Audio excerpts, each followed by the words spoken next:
I invested over 30K in the making of this painting.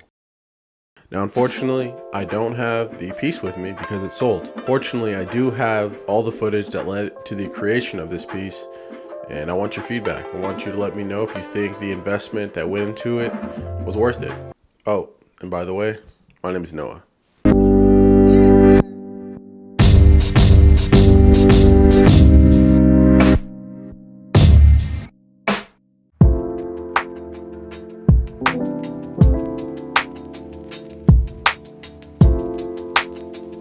So you may be wondering, why did this piece cost you so much to create? And that's a fair question. But I want to start this whole conversation off by sharing a story about Pablo Picasso. Legend has it that someone approached him in a restaurant and asked him to make a sketch on a napkin. He proceeded to make a quick sketch and told the recipient that it would be 100 grand. They responded by saying, "How do you have the nerve? Why do you think you can charge this much for such a quick sketch? It only took you a few minutes." And he responded by saying, "This took me my entire life.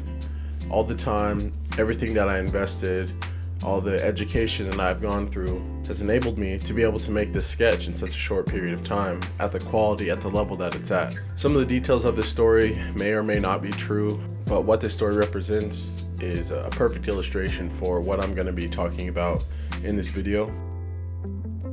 Now, Picasso is one of the most prolific artists ever, creating thousands of works in his lifetime. Because he knew all the time that he invested, he had a confidence and a boldness that couldn't be taken. He knew all the time he spent in the studio, all the time he spent thinking about his work, just consistently trying to improve, and that could not be taken away from you. And there's really no substitute for that. There's no substitute for time at the easel and just time sitting down and working and just trying to improve. And again, this doesn't have to be specific to artists, but just apply it to yourself. But that time invested gives you a confidence. But on the other hand, there is a financial component that goes into investing in yourself, from things like high quality materials, a studio space, pigments that may be very expensive, to education. There are things that we have to be willing to purchase and spend money on to not only invest in the work itself, but also into ourselves. And I think invest is the perfect word because it's not something that you're going to lose. If you believe in what you're doing, if you believe in what you have the ability to make, then the money spent on these sort of things really just furthers your career down the line. And for me, it looks like a couple things in the context of this video.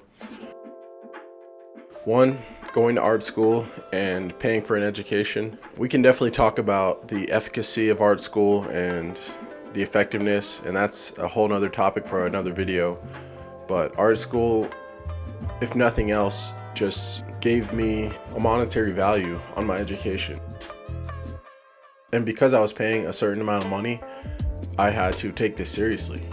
The money that I was spending couldn't go to waste. I didn't want to spend money on an art degree, which already is questionable in terms of its value. It's not a doctor degree or an engineering degree or something in the science where the degree is kind of proof that you can do the job. Art school is not that. It's not proof that you're going to be a good artist.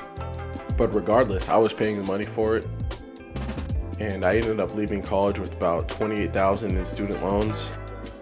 And again, we can talk about the usefulness of that, if I think it was worth it. But all that being said, it did put this number in my head of, okay, I've paid this much for my schooling, for my education. It's got to be worth something. It's got to be an investment. It can't go to waste. And it just gave me, I guess, that additional motivation to take myself seriously, think of myself as a professional. And I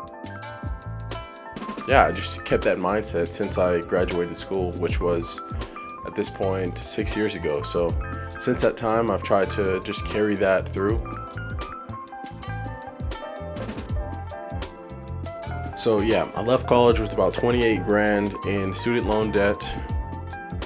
And although this may have been the biggest investment that I made in my career, I don't think it was the most impactful.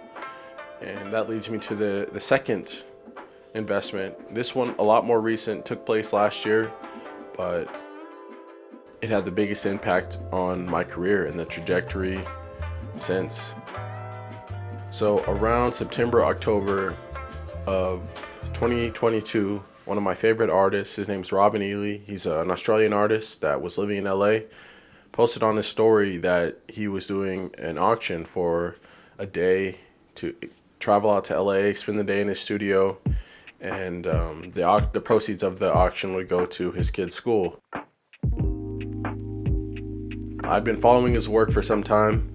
I think I found him around COVID, so he was doing some workshops and that sort of thing during COVID, and that's when I just became a big fan of his work. I realized in that moment I was going to do whatever I could to make it happen. I ended up winning the auction, and the winning bid was around $3,000, if I remember correctly, and it didn't end up going out there till about March, and that happened to be the best thing possible. So for me, my whole kind of career to this point has been painting walls, painting murals. That's how I make a living. And so I don't have much studio work. When I was in school, I was making a lot of studio work, had a few shows. And since then, when I started painting walls and picked up some steam and momentum there, the studio stuff kind of fell off because I wasn't making any money from it. So in the attempts to make it as a full-time artist, I just went full tilt into the walls. And the canvas work took a back seat, the studio work took a back seat, and I wanted to get back into that. And this was a perfect avenue to do so. In September, October, I can't remember specifically when I won, I didn't have anything to show, so the meeting wouldn't have been as efficient. I didn't have any direction. But when I was there in March, I was about halfway done with this piece. He gave me some perspective. He put some new batteries in my back. It was really a very impactful day. And he gave me some advice that really just changed everything. And I want to share that advice with you. But this painting is a long process. It took me over a year to complete. Because of some of the stuff he shared with me, I went back and ended up repainting over everything that I had done previously. So this painting took quite a while, but the advice he shared with me really changed everything for me. But because the execution of this painting took so long, again, repainting over certain sections and just trying to really settle in and not rush, it took me so long to do. I'm going to end this video here and share this life-changing, game-changing advice on the next video. So stay tuned for part 2 of this, and subscribe if you're new, and I'll see you in the next one. Grace and peace. Later. The fall before the climb. Oh no.